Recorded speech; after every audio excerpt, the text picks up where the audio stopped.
Right, good morning everybody, it's Antony Carpen here on Ward K3 in Basie at Addenbrooke, and it's Christmas Day. So what am I doing here? For those of you who don't know, I was admitted to hospital a few days ago suffering from a suspected minor heart attack. Now when you put those two words or phrases together, it seems like a contradiction in terms, because one indicates it's actually quite small, not to worry about it, and the other is just like, oh my god. So anyway, it's Christmas Day, so Merry Christmas to everyone.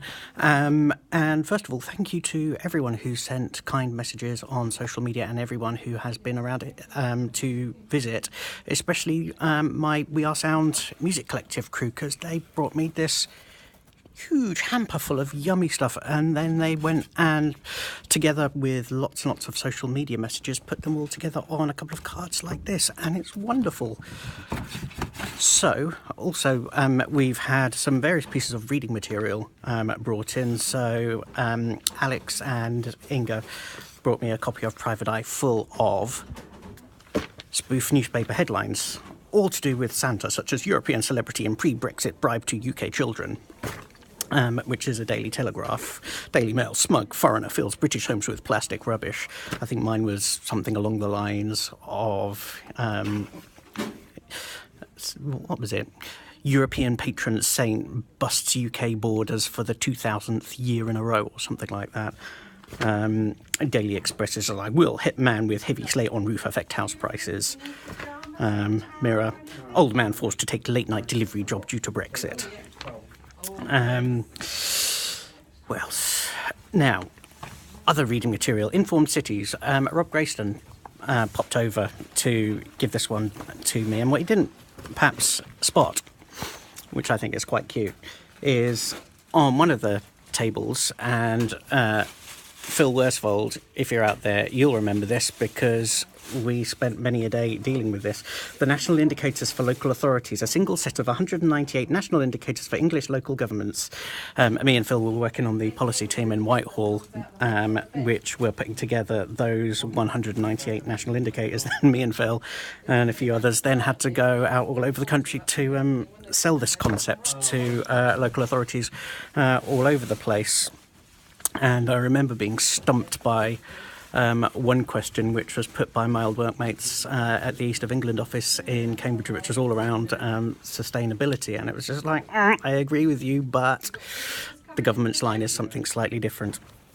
So splendid stuff, and very heavy reading as well. I also got this book ages ago, which is all about Britain's forgotten decade, the 1930s. The reason why it's important to me is because I'm obviously doing this research project on the history of Cambridge, and it's in that interwar period we find some really, really interesting things going on in the city of Cambridge. Not least, it was the 2 decades that we got our first women mayors of Cambridge. These are Eva Hartree, Mayor of Cambridge 1924-25, and Florence Ada Keynes several years later in 1932-1933. Now, these are 2 of the greatest women who have ever lived in our city and served our city. Eva lived on Newton Road just off Trumpington Road, and Florence lived for 3/4 of a century on Harvey Road, number 6, just by the big Catholic church. So for those of you who were listening into Cambridge 105 last night, that was where they were live broadcasting the midnight mass from, and that was, funny enough, was the church that I was baptised at. And interestingly enough, again, this book gives a nice mention to Papworth Hospital, which is where I'm due to be transferred, hopefully in the next few days. And the founder of Papworth Hospital, Mr. Varya Jones, he was recruited by a panel that included Florence Ada Keynes, who brought him to Cambridge during the First World War. Now, another book that's been brought over to me by Hilary Cox, The Six from Leipzig, again, Eva Hartree gets mentioned several times in this book because she was one of the quartet of women who set up the Cambridge Committee, the Cambridge Children's Refugee Committee, to welcome all of the refugees that were fleeing the fascists during the 1930s. And Cambridge was one of the first places in the country to have a local government set up and reception processes for refugees fleeing the fascists.